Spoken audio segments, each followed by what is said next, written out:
ಅಲ್ಲ ಎಷ್ಟು ಚಂದ ಹೇಳಕತ್ತಿಪ್ಪ, ಆಕೆ ಹಿಂದೂನೇ ಇರಲಿ ನಾವು ಮುಸ್ಲಿಮ್ಸ ಇರ್ತೇವೆ ಅಂತೇಳಿ ಅಕ್ಕಿ ಧರ್ಮ ಆಕಿ ನಡೆಸ್ಲಿ ನನ್ನ ಧರ್ಮನ ನಡೆಸ್ಲಿ ಅಂತಿದ್ದಿ. ನಿನ್ನೆ ನನ್ನ ಮಗಳು ನಾನು ಒಳಗೆ ಮಾತಾಡಕತ್ತಾಗ ಕೊಳಗ ತಾಳಿ ಕೇಳಿದೆ. ನಮ್ಮದು ತಾಳಿ ಇರ್ತೈತಿಲ್ಲೋ, ಹಾಂ ತಾಳಿ ಎಲ್ಲೈತಿ ಅಂದೆ. ನಾನು ಮನ್ಯಾಗ ಇಟ್ಟು ಬಂದಾನೆ ಅಂದೆ. ಮನ್ಯಾಗ ಇಟ್ಟು ಬರಕಟ್ಟಿಯೋ ಏನು ತಾಳಿ ಕರೆನ ಕಟ್ಟೆ. ನಿಜ ಇದ್ರಾಕಿ ನಿನ್ನೆ ನನ್ನ ಮಗು ತೋರಿಸ್ತಿದ್ಲಿಲ್ಲೋ ಹಿಂಗೆ.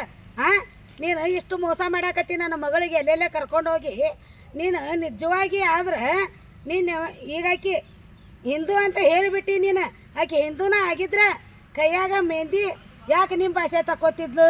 ಮತ್ತೇನೈತಿ ಹಣಿಗೆ ಯಾಕೆ ಕುಕ್ಮ ಹಚ್ತಿದ್ದಿಲ್ಲ ಆಕಿ?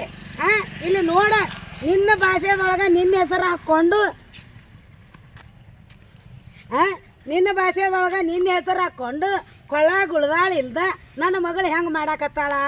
ನಮಗೆ ಹಣಿ ಮೇಲೆ ಕುಂಕುಮ ಇಲ್ಲ, ಕೈಯಾಗ ಬಳಿ ಇಲ್ಲ. ನನಗೆ ಸಂಕಟ ಆಗೋದಿಲ್ಲ ಅನ್ಪ ಇಷ್ಟು ದಿನ ಹೊತ್ತು ಎತ್ತು ಆಡೋದು. ಹಾಂ ಎತ್ತ ಮಾತಾಡ್ತೀವಿ ಮಾರಾಯ ಊರು ಮುಕ್ಕಳೆ. ಚಂದಾಗಿ ನನ್ನ ಮಗಳಿಗೆ ರೀತಿ ನಡ್ತಿ ಕೊಡು. ಮತ್ತು ನನಗೆ ಹೆಂಗೆ ಹಿಂಗೆ ಧರ್ಮದಂತ ನಡ್ಕೋತೇವೆ ಅಂತೀಯ ನೀನು. ಹೊಟ್ಟೆ ಉರಿಯಂಗಿಲ್ಲ ನನ್ನ ಮಗಳನ್ನ ನೀ ತೊಗೊಂಡು ಹೋದ್ರೆ ಬಿಟ್ಟು ಬಿಡಾಕಿನ ಸರಳ. ಮತ್ತು ಇಲ್ಲಾರ ಏನು ಹಾಕ್ಯ ನೋಡ ದೇವ್ರಿಗೆ ಗೊತ್ತು.